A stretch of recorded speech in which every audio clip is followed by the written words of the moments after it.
Good day mga kababs. Again, welcome to another episode of Life of Mr. Babs. So today, Monday na ulit. Back to the grind.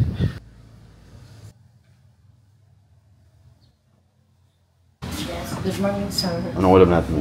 Nilaga. Stretch muna tayo before the run.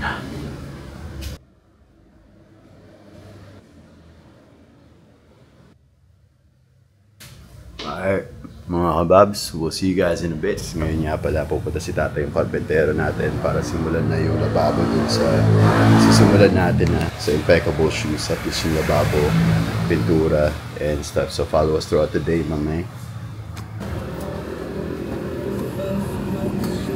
Mga pala si tatay, aming trusted carpenter. Kaya punta muna tayo, Wilcon, may bibilin tayo. Tapos may gagawin lang tayo muna tayo dito sa bahay. Before siya lumipat sa Victoria dun sa bagong shop natin na gagawin for impeccable shoes. Let's go!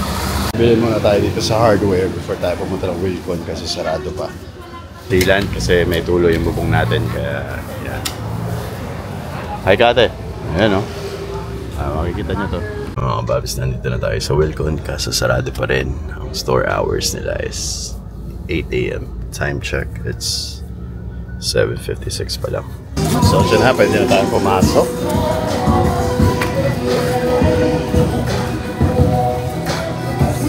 Ito. Bro, musta? Magandang araw po. Ito, gripo. Patulad dun sa shop natin sa Pila. Kuha na rin tayo ng ganito para sa sabon sa bahay.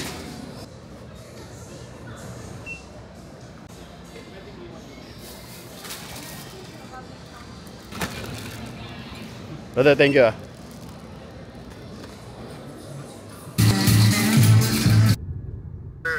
Good morning. Good morning. Ano tawag? Okay mga paps, may gagawin muna si tatay dito sa shop. Okay mga paps, ngayon pupunta naman tayo sa Victoria para masimulan naman ni tatay yung ating impeccable shoes doon. So by the way, this is our first branch dito sa Pila, Laguna. So second branch yung magiging natin sa Victoria, Laguna. Kakarga lang si tatay ng mga gagamitin niya. And we're off to go. Mga babs, on the way na tayo. Actually, parang kapitbahay lang talaga namin ng Victoria dito sa Laguna. Sumunod lang siyang bayan, tapos may shortcut pa kami. So distance-wise, siguro mga 5 kilometers yung layo. Pero yung Victoria kasi paloob, kaya may mga client din talaga dito naghahanap ng shoe cleaning and reglue kasi nagkakaroon kami ng mga client from galing pang Victoria para magpalinis lang. Maximize na rin natin yung space at the same time syempre. And on the way na tayo doon, kasama natin si tatay, trusted naming family carpenter. Wow, tatay, pogi yan. Single pa ba si tatay? Single pa. Tawa si tatay. On the way na tayo mga kababs. Tabi na tayo kababs. Ito na yung natin. Napanood nyo yung isang vlog natin. Ito yung ating family car wash. Double shoes. Shoes, yes. Yan, gagawin na natin yun doon. Sa lolo. Malaka. Ito. Ha? Malakas ba? Oo. Ayos. Dito natin ilagay yung chandelier. Oo. Bale yan. Lagay natin dito. So bale, gagawin natin dito. Dito natin ilalagay yung lababo. Yun ang unang gagawin ni tatay today. Tapos yung shelves, dito tayo gagawa, tay.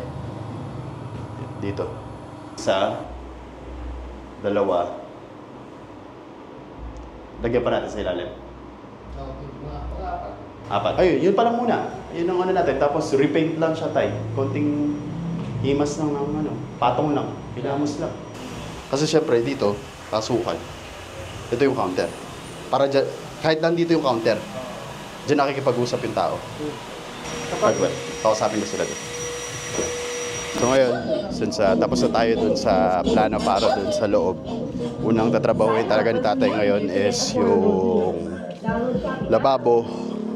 Pagkatapos ng lababo, yung mga cabinet. minor fixes, minor lang yung gagawin natin muna dyan sa shop natin, second branch. Ito na yung hardware ni Ninang. Yan, car wash na din yung ating Accord. Mga babs, balik na tayo sa shop. Goods na si tatay, sisimula na siya today. Alrighty. Kaya ingat!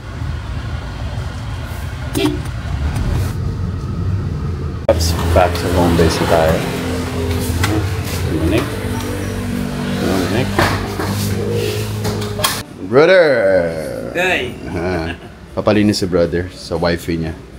Try natin ito yung leather treatment tsaka regular clean. Ano pong name? Sampo. Okay. Po yung nadagdag. So may mga nagme-message po, sir. Parang Yung mga Babs, kakatapos na natin mag-edit ng Day in the Life of Mr. Babs, episode number 17, rendering na lang tayo. So ngayon, time check, it's 35 PM mga kababs. Thank you for watching this episode. We'll see you guys again soon.